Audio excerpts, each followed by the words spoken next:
Bismillahirrahmanirrahim. Assalamualaikum warahmatullahi wabarakatuh. Alhamdulillahirabbil alamin. Wassalatu wassalamu ala asyrafil anbiya'i wal mursalin wa ala alihi wa ashabihi rasulillahi ajmain. Amma ba'du.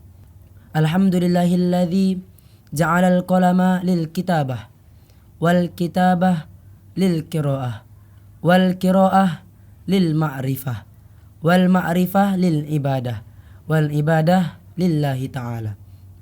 Pertama-tama, marilah kita senantiasa panjatkan puji dan syukur kita kehadiran Allah Subhanahu wa taala, yang dimana Allah Subhanahu wa taala telah memberikan banyak nikmatnya kepada kita semua, sehingga pada kesempatan kali ini Allah telah memberikan nikmat, salah satu nikmat yang sangat besar, dengan kita bisa memasuki bulan yang penuh dengan berkah ini.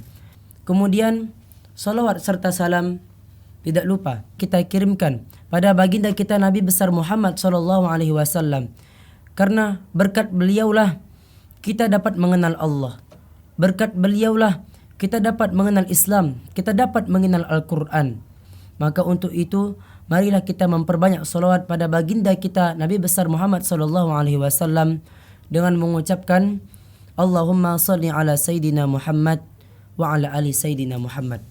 Pada kesempatan kali ini saya akan menyampaikan sedikit ilmu yang saya miliki yang bertemakan tentang beriktikaf di masjid di bulan Ramadan. Iktikaf dalam artian adalah berdiam diri. Secara istilah, iktikaf ini adalah di mana kita berdiam diri dengan niat untuk menggapai ridha Allah, dengan niat beribadah kepada Allah Subhanahu wa taala. Dan iktikaf ini hanya disyariatkan di dalam masjid. Rasulullah sallallahu alaihi wasallam di dalam hadisnya, anna nabiyya sallallahu alaihi wasallam kana ya'takiful ashral awakhir min Ramadan hatta tawaffahu Allah. Thumma i'takafa azwajuhu min ba'di. Disebutkan dalam hadis bahwa sesungguhnya Rasulullah sallallahu alaihi wasallam senantiasa beriktikaf di bulan Ramadan, terkhusus di 10 hari terakhir di bulan Ramadan, sampai Allah mewafatkan beliau. Jadi sejak Rasulullah di bulan Ramadan pertamanya sampai ia wafat, Rasulullah SAW senantiasa beriktikaf di bulan Ramadan, terkhususnya lagi di 10 hari terakhir bulan Ramadan. Di sini iktikaf itu hukumnya sunnah, bukan hanya di bulan Ramadan, tapi iktikaf juga disunnahkan oleh Rasulullah SAW di luar bulan Ramadan. Tapi ketika di bulan Ramadan iktikaf yang awalnya jadi sunnah, maka di bulan Ramadan ini iktikaf menjadi sunnah muakkad. Sangat dianjurkan oleh Rasulullah SAW. Karena iktikaf ini ketika di bulan Ramadan menjadi salah satu amalan favorit Rasulullah SAW. Selain membaca Quran, selain memperbanyak solat, selain memperbanyak sedekah dan infak, Rasulullah senantiasa memperbanyak iktikaf di bulan Ramadan ini.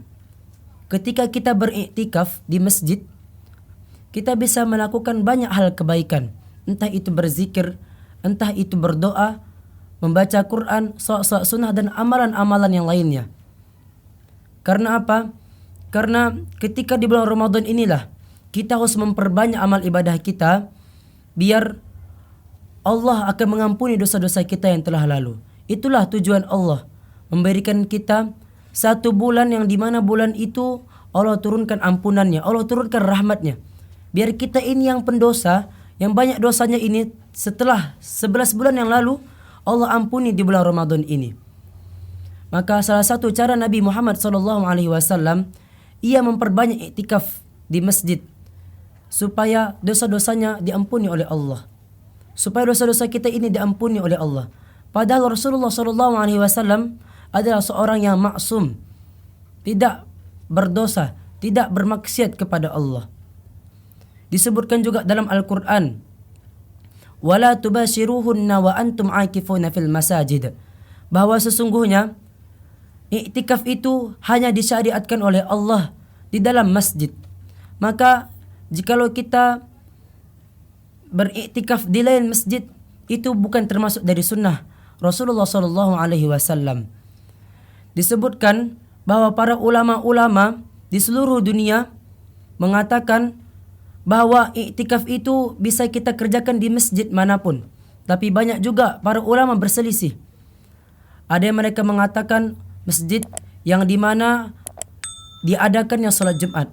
Ada juga yang mensyariatkan boleh kita beriktikaf di masjid-masjid yang tidak mengerjakan salat Jumat di dalam masjid tersebut. Tapi Imam Asy-Syafi'i rahimahullah menyebutkan bahwa aku menganjurkan kepada umat-umat Rasulullah sallallahu alaihi wasallam untuk memperbanyak iktikafnya, terkhusus di 10 terakhir bulan Ramadan itu di masjid-masjid jami, yang di mana masjid tersebut mengadakan salat Jumat. Karena biar apa? Karena ketika ia beriktikaf tidak perlu lagi ia keluar dari masjid, terkhususnya di hari Jumat. Karena pada saat itu pula di masjid tersebut mengerjakan salat Jumat.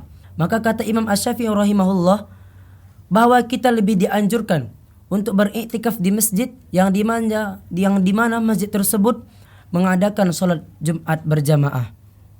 Maka untuk itu kita di bulan Ramadan ini marilah kita memperbanyak amal ibadah kita, terkhususnya memperbanyak iktikaf di dalam masjid. Rasulullah sallallahu alaihi wasallam sangat menganjurkan kepada kita terkhususnya memperbanyak iktikaf di masjid. Bahkan di 1 tahun terakhir sebelum beliau wafat, Rasulullah yang awalnya 10 hari beriktikaf di dalam masjid, maka di tahun terakhir beliau sebelum beliau wafat, beliau memperbanyak iktikafnya 20 hari untuk beriktikaf di masjid. Mohon maaf atas segala kekurangan. Terima kasih atas segala perhatian. Wabillahi taufik wal hidayah. Wassalamualaikum warahmatullahi wabarakatuh.